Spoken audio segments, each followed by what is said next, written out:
శివుణ్ణి ఆశ్రయించి ఎవరుంటారో, శివ పాదములను పట్టుకున్న భక్తులు ఎవరుంటారో వాళ్ళని చెనకగలిగినవి లోకంలో ఉండవు.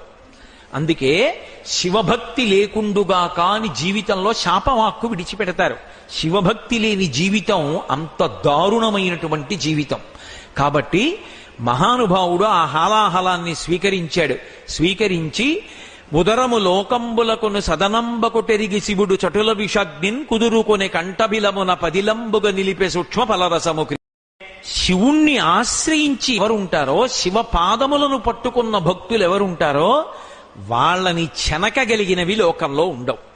అందుకే శివభక్తి లేకుండుగా కాని జీవితంలో శాపవాక్కు విడిచిపెడతారు. శివభక్తి లేని జీవితం అంత దారుణమైనటువంటి జీవితం. కాబట్టి మహానుభావుడు ఆ హాలాహలాన్ని స్వీకరించాడు.